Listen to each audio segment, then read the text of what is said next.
नमस्कार, मैं रवीश कुमार। मणिपुर में लोकसभा की एक सीट के लिए मतदान हो रहा था और दूसरी लोकसभा सीट के कुछ हिस्से के लिए यानी आउटर मणिपुर की लोकसभा सीट पर 2 चरणों में मतदान होना है। लेकिन मणिपुर से जिस तरह की खबरें आ रही थीं, लग रहा था कि एक सीट पर भी मतदान शांतिपूर्ण कराने की नौबत नहीं है, ना व्यवस्थाएं तैयार।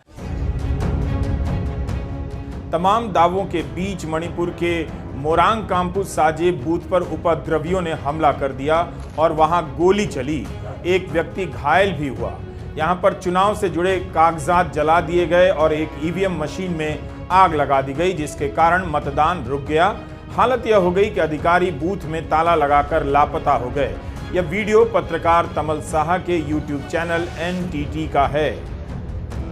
कि ये इलेक्शन हो रहा है एक ऐसे माहौल में जहाँ पे लोगों के दिमाग में वायलेंस की जो मेमोरी है वो बहुत फ्रेश है, और जो एक वायलेंस की जो वायलेंस की जो शैडो है वो अभी भी आपको दिखेगा। लोगों के जहन में ये चीज़ बैठा हुआ है कि मणिपुर में जो हिंसा का सिलसिला पिछले साल मई 3, 2023 से शुरू हुआ वो 11 महीनों तक चला है। आज जब वोटिंग प्रोसेस शुरू हुआ, दिन के शुरू से हम लोग ने देखा बहुत सारे लोग बाहर आए वोट करने के लिए, लेकिन बहुत जगहों पे हिंसा की घटना भी घटी है। रवीश जी, थंगनापुक्पी में पहला इंसिडेंट हुआ फायरिंग का। थंगनापुक्पी में करीबन 8:30-9 बजे, दिन के 8:30-9 बजे अचानक से एक क्राउड आके एक बूथ को कैप्चर करने की कोशिश की। बाताबाती शुरू हुआ और फायरिंग की, खुले हवा में फायरिंग किया, और उस फायरिंग के चलते लोग इधर उधर चले गए और कुछ समय तक इलेक्शन का प्रोसेस जो स्टॉल हो गया, कुछ समय लगा उसको फिर से रिज्यूम करने के लिए। करीबन आधा घंटा 40 मिनट लगा और उसके बीच पुलिस आया। पुलिस भारी तादाद में उस जगह पे पहुंच गए और एरिया को डोमिनेट किया ताकि लोग फिर से बाहर आके वोट कर पाए। फायरिंग हुआ, थैंकफुली किसी को चोट नहीं लगी, लेकिन वो एकमात्र इंसिडेंट नहीं रहा। थंगनापुक्पी जो बिष्णुपुर डिस्ट्रिक्ट में है, जो मोइरांग असेंबली कॉन्स्टिट्यूएंसी के अंदर में आता है, उस जगह को छोड़ के इम्फाल ईस्ट की बात करें, इम्फाल वेस्ट की बात करें, बहुत जगहों पे बूथ कैप्चर की ये जो कंप्लेंट से सामने आई है।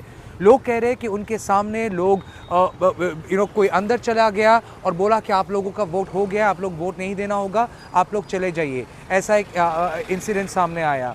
दूसरा बात, ईवीएम को तोड़ने की विजुअल सामने आई है, जहां पे लोग ईवीएम को गुस्सा से तोड़ने की कोशिश कर रहा है, और लोग कह रहे कि ये इलेक्शन में रिगिंग हो रहा है, इसीलिए इस इलेक्शन को नहीं मानते और इसीलिए उसको ईवीएम को तोड़ देंगे। उसके बाद हम लोग दूसरी जगह पे गए जहां पे फायरिंग हुआ, मोइरांग काम्पू इस जगह पे गया। एक ही स्कूल के अंदर 2 पोलिंग बूथ है और आप विश्वास नहीं करेंगे जो दृश्य मैंने देखा।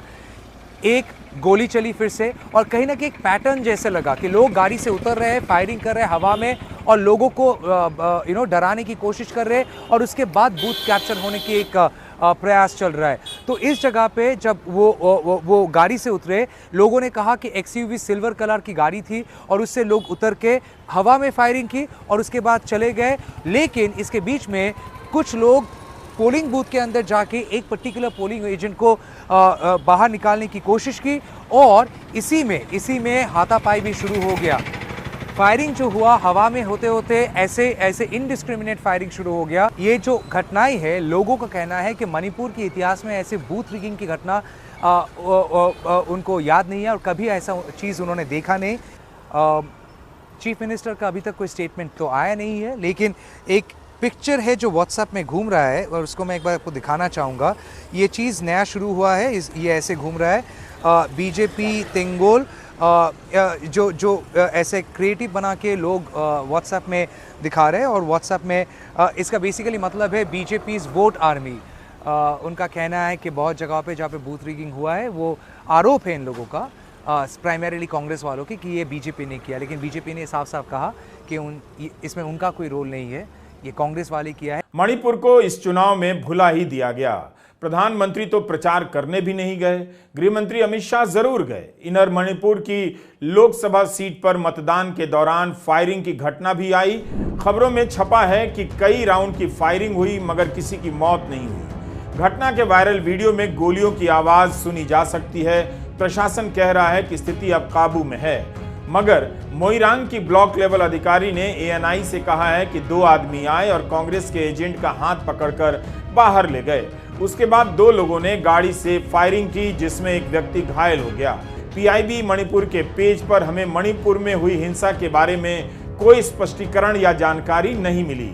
हिंदुस्तान टाइम्स ने छापा है कि इम्फाल पश्चिम में बूथ पर कुछ लोगों ने पार्टियों के एजेंट को धमकाकर बाहर कर दिया और मतदाताओं को धमकी दी कि वे एक ही पार्टी को वोट दें, मगर यह नहीं लिखा है कि किस पार्टी को वोट देने के लिए धमकाया गया। लिखा है कि इससे गुस्साए मतदाताओं ने ईवीएम को तोड़ दिया और चुनाव से जुड़ी सामग्री को नुकसान पहुंचाया। हिंदुस्तान टाइम्स की उसी रिपोर्ट में यह भी लिखा है कि इम्फाल पूर्व में बंदूकधारियों ने ब्लैंक शॉट दागे और कांग्रेस के पार्टी एजेंट को धमकाया। इनर मणिपुर से कांग्रेस के उम्मीदवार अगोमचा बिमल अकोईजाम का वीडियो वायरल हुआ है, जिसमें वे एक पुलिस अधिकारी से शिकायत कर रहे हैं कि उनके एजेंट को बूथ से जबरदस्ती निकाल दिया गया। ट्विटर पर इस तरह के कई वीडियो आज वायरल हैं। एक वीडियो में बंदूक लेकर कुछ लड़के दौड़े जा रहे हैं और सुरक्षाकर्मी अपनी जगह से हिले तक नहीं। महिलाएं उनसे अपील करती रहती हैं, मगर वे टस से मस नहीं होते हैं। मणिपुर के मुख्यमंत्री बीरेन सिंह ने आज अपना वोट डाला। 4 दिन पहले यही बीरेन सिंह इकोनॉमिक टाइम्स को साक्षात्कार में कह रहे थे कि मणिपुर में पिछले 4 महीनों से हालात सामान्य हो चुके हैं। फिर प्रधानमंत्री क्यों नहीं गए? आज हिंसा की इतनी घटनाएं कैसे घटी? 2019 के चुनाव में प्रधानमंत्री मोदी ने मणिपुर में प्रचार किया था। 8 अप्रैल को असम ट्रिब्यून को उन्होंने इंटरव्यू दिया और प्रधानमंत्री ने कहा कि केंद्र और राज्य की सरकार ने समय पर दखल दिया तो स्थिति में काफी बेहतरी आई। आज पहले दिन की वोटिंग ने साफ कर दिया कि मणिपुर में अभी तक हालात सामान्य नहीं हुए हैं। पिछले 1 हफ्ते में मणिपुर में हिंसा की कई घटनाएं हुई हैं। कुकी समुदाय के 2 लोगों की मौत हुई और हिंसा की अन्य घटनाओं में लोगों के घायल होने की खबरें भी हैं। कुकी समुदाय ने विरोध जताते हुए लोकसभा चुनाव में कोई प्रत्याशी नहीं खड़ा किया है और कुछ कुकी संगठनों ने चुनाव में मतदान का बहिष्कार भी किया है। प्रधानमंत्री मोदी अब बता दें कि क्या ये हालात बेहतर होने की निशानी है? जिस दिन चुनाव आयोग ने चुनाव की घोषणा की, उस दिन पत्रकार रितिका चोपड़ा ने मणिपुर को लेकर सवाल किया था। जवाब में मुख्य चुनाव आयुक्त राजीव कुमार ने मणिपुर के लोगों से अपील की कि वे वोट डालने जरूर आएं। So this is Ritika Chopra from the Indian Express. I have a question regarding Manipur. There's been this huge displacement of people on account of the ethnic strife. There are people who've been displaced living in relief camps and haven't come back home. What steps are is the commission taking to ensure that people actually turn out to vote in their respective constituencies? About Manipur, question was asked about Manipur, what we will do. There are persons who are displaced, who are in the camps. We have drawn a scheme. Which we have notified. That scheme is notified to allow the voters in the camp to vote from the camp. जैसे migrants के लिए JNK में वो scheme है, ऐसे ही यहाँ पर भी उस स्कीम को लागू किया गया है। And the voters would be allowed in the respective camps from the lower constituency to the higher and higher to the lower. But my appeal to the voters is that let us decide through the ballot peacefully by participating in these elections. We'll make the arrangements. लगता है राजीव कुमार की appeal का सभी पर एक समान असर नहीं हुआ। कुकी समुदाय के लोगों ने उन्हें पत्र लिख दिया कि वे चुनाव का बहिष्कार कर रहे हैं। मणिपुर पर अभी और जानकारियां आती रहेंगी। आज लोकसभा की 102 सीटों के लिए पहले चरण का मतदान हो गया। 10 राज्यों और केंद्र शासित प्रदेशों में चुनाव पूरी तरह संपन्न हुए। 21 राज्यों में मतदान से जुड़ी अलग अलग तरह की खबरें आती रहीं। कहीं धीमी गति से मतदान तो कहीं तेज गति से मतदान होता रहा। दोपहर 3 बजे तक मतदान का औसत 49.78% ही रहा। सबसे अधिक त्रिपुरा और पश्चिम बंगाल में मतदान का प्रतिशत रहा 66% से अधिक। मतदान प्रतिशत के आंकड़ों में अभी बहुत बदलाव होता रहेगा, लेकिन शिकायतों का अंबार देखकर लगा कि मतदान की प्रक्रिया को अभी और चुस्त दुरुस्त करने की जरूरत है। ईवीएम मशीनों में खराबी और उसके बाद उनका बदला जाना या ठीक होना, यह सब अब आम हो चला है।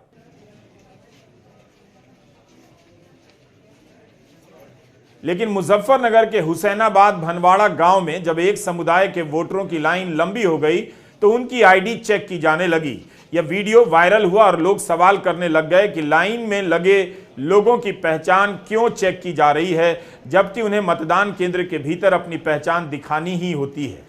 क्या यह मतदान को धीमा करने के लिए किया जा रहा था? बाद में यहां मतदान शांतिपूर्वक चलता रहा, लेकिन सोशल मीडिया पर चर्चा चलती रही कि क्या एसएसपी का यह काम था कि वह लाइन में लगे लोगों की पहचान चेक करें। अमर उजाला ने लिखा है कि एसएसपी ने भीड़ के कारण वहां के अधिकारियों और पुलिस कर्मियों को आवश्यक निर्देश दिए, किसी हस्तक्षेप की बात नहीं लिखी है। रामपुर से भी इसी तरह की खबर आई कि पुलिसकर्मी मतदाताओं की पहचान की चेकिंग कर रहे हैं। जिलाधिकारी ने जांच के आदेश दिए।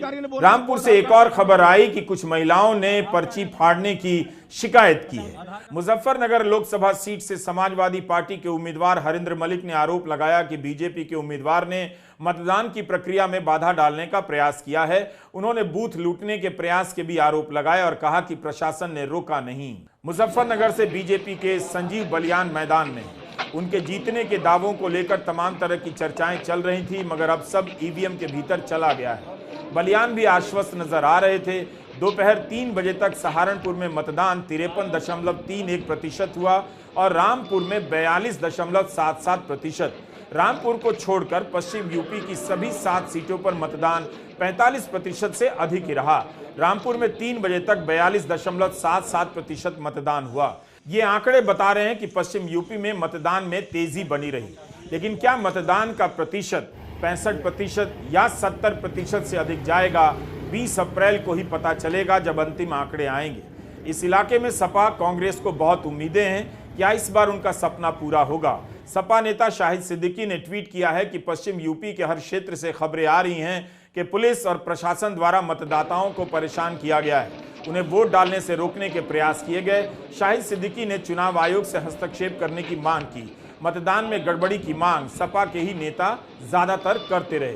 यूपी में लोकसभा की 8 सीटों पर मतदान हो रहा था। पीलीभीत, मुजफ्फरनगर, मुरादाबाद, सहारनपुर, कैराना, बिजनौर, रामपुर और नगीना। समाजवादी पार्टी के ट्विटर हैंडल पर लगातार गड़बड़ियों को उठाया जा रहा था। इन 8 सीटों पर लड़ाई की बात कही जा रही है। इसका मतलब है कि विपक्षी गठबंधन बीजेपी को टक्कर दे रहा है, लेकिन बात अब लड़ाई की नहीं रही, हारने और जीतने की है। सवाल है कि क्या विपक्ष बीजेपी को यहां हरा पाएगा? सपा के ट्विटर हैंडल पर जाकर शिकायतों का अलग ही पुलिंदा देखने को मिलता है। सपा ने इन सभी ट्वीट को चुनाव आयोग को टैग कर दिया, कहा कि मतदान निष्पक्ष होना चाहिए। जैसे इस ट्वीट में देखिए, लिखा है कि रामपुर लोकसभा के बूथ संख्या 164 पर बीजेपी के पोलिंग एजेंट मुस्लिम धर्म के लोगों को वोट डालने से रोक रहे हैं। यह भी कहा गया है कि रामपुर लोकसभा के राजा फिजिकल कॉलेज के बूथ संख्या 157 पर प्रशासन ने महिलाओं पर लाठी चार्ज कर उन्हें भगाने की कोशिश की है। इस ट्वीट में कहा गया है कि कैराना लोकसभा के थाना भवन के बूथ संख्या 26 पर ईवीएम मशीन खराब होने की सूचना है। मुजफ्फरनगर लोकसभा क्षेत्र के बारे में कहा गया है कि यहां के बुढ़ाना के बूथ संख्या 310, 311 पर वोटिंग रोक दी गई है और प्रशासन द्वारा लोगों को परेशान किया जा रहा है। मुरादाबाद लोकसभा के मुरादाबाद ग्रामीण बूथ संख्या 360 पर फर्जी वोटिंग करा रहे बीजेपी के कार्यकर्ता, इस तरह का ट्वीट किया गया है। बिजनौर के लोकसभा के चांदपुर में बूथ संख्या 293 पर प्रशासन जानबूझकर धीमी गति से मतदान करवा रहा है। सपा ने इस तरह का ट्वीट किया है। भारत समाचार न्यूज चैनल पर दिखाया गया है कि कैराना में मोती महल बूथ के पास जमकर मारपीट हुई और पुलिस ने एक व्यक्ति को गिरफ्तार भी किया है। बीजेपी के नेता अनिल चौहान पुलिस पर ही भड़क गए। उनका आरोप था कि वोटर की चेकिंग होनी चाहिए क्योंकि फर्जी मतदान हो रहा है। गजब चुनाव है ये। बीजेपी के नेता भी फर्जी मतदान के आरोप लगा रहे हैं और सपा के नेता भी।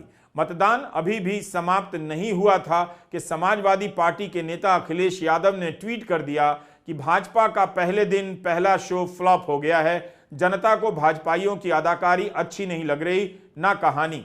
क्या ये कोई रणनीति का हिस्सा है या फिर अखिलेश यादव वाकई गंभीर हैं, आश्वस्त हैं अपनी जीत को लेकर? पश्चिम यूपी में कांग्रेस और सपा का गठबंधन बीजेपी और रालोद के गठजोड़ को टक्कर दे पाएगा, 4 जून को पता चल जाएगा। विपक्ष से जुड़ी तमाम खबरों में एक खबर कई जगहों से सुनाई दी कि विपक्ष का बूथ मैनेजमेंट कमजोर है, एजेंट काम नहीं कर रहे हैं या एजेंट है भी नहीं। नीचे के स्तर पर कार्यकर्ताओं का ना होना विपक्ष को भारी नुकसान पहुंचा सकता है। इस मामले में बीजेपी किसी से भी बहुत आगे है। कांग्रेस के प्रत्याशी जहां अच्छी स्थिति में बताए जा रहे थे, वहां भी बूथ मैनेजमेंट के कमजोर होने की खबरें आ रही थीं। राजस्थान के चुरू में फर्जी मतदान रोकने पर कांग्रेस के बूथ एजेंट पर हमला होने की खबर है। कांग्रेस के उम्मीदवार राहुल कसवा ने उनका वीडियो ट्वीट किया है। कांग्रेस के प्रवक्ता पवन खेड़ा ने भी लिखा है कि इस तरह की चुनावी हिंसा राजस्थान की परंपरा नहीं है। इस तरह से हार से घबराकर हिंसा पर उतारू हो जाना गलत है। राजस्थान में 12 सीटों पर 114 उम्मीदवारों के बीच चुनाव हो रहा है। भास्कर ने रिपोर्ट किया है कि दौसा, भरतपुर, सीकर, बीकानेर, धौलपुर और झुंझुनू में कई गांवों में स्थानीय समस्याओं के चलते चुनाव का बहिष्कार किया गया। अधिकतर खबरों में यही पता लगा कि पानी को मांग को लेकर चुनाव का बहिष्कार हुआ है। बिहार में 4 सीटों पर मतदान हुए। बीजेपी के उम्मीदवार अपनी जीत को लेकर आश्वस्त हैं, दावा तेजस्वी भी कर रहे हैं। गया, नवादा, औरंगाबाद और जमुई लोकसभा सीट पर तेजस्वी यादव ने 40 रैलियां की हैं। उन्हें भरोसा है कि बेरोजगारी के सवाल पर वोट पड़ रहा होगा। हम लोग चारों सीट जो है जीत रहे हैं। जो फीडबैक आ रहा है, बढ़ चढ़ करके लोग जो हैं वोट दे रहे हैं और मौजूदा सरकार से लोग जो हैं गुस्से में हैं और कहीं कोई शक नहीं है कि हम ये चारों सीट हारेंगे। बड़ी मजबूती के साथ कॉन्फिडेंटली हम कह रहे हैं कि ये चारों सीट हम लोग जो है जीत रहे हैं। बीजेपी कह रही है आप लोग 0 पर इस बार आउट हो जाएंगे। कौन कह रहा है? बीजेपी कह रही है। वो अपना रिजल्ट बता रहे हैं। बौखलाहट है। विधानसभा में क्या कह रहे थे, क्या हालत हुआ, तो उन पे छोड़िए। पूरी तरीके से कहीं इफ एंड बट नहीं है। हम लोग चारों सीट फर्स्ट फेज का जीत रहे हैं और हमने पहले भी कहा है कि बिहार जो है इस बार चौंकाने वाला रिजल्ट देगा। आप लोग धैर्य रखिए, इंतजार कीजिए। तमिलनाडु और उत्तराखंड की सभी सीटों पर मतदान पूरा हो गया। महाराष्ट्र की 5 लोकसभा सीटों पर आज मतदान हुआ। नागपुर, जहां से नितिन गडकरी उम्मीदवार हैं, वहां दोपहर 3 बजे तक काफी कम मतदान रहा। नागपुर में 3 बजे तक 39% से भी कम मतदान हुआ। रामटेक, भंडारा गोंदिया, चंद्रपुर में भी मतदान 50% से भी कम रहा। केवल गढ़चिरौली लोकसभा क्षेत्र में करीब 57% मतदान हुआ। उत्तर और पश्चिम नागपुर में मतदान काफी कम था। कांग्रेस के कार्यकर्ताओं के लिए अच्छी खबर नहीं है, लेकिन पूरब और दक्षिण पश्चिम नागपुर में मतदान तेज रहा। इन दोनों इलाकों को बीजेपी का गढ़ माना जाता है। मतदान प्रतिशत के आंकड़ों की सही तस्वीर 20 अप्रैल तक पता चलेगी। उससे पहले के आंकड़ों पर कुछ भी कहना ठीक नहीं होगा। क्या विपक्ष, खासकर कांग्रेस, यहां से अपनी गलती में सुधार करेगी या बीजेपी अपनी पकड़ और मजबूत करती चली जाएगी? नमस्कार, मैं रविश कुमार।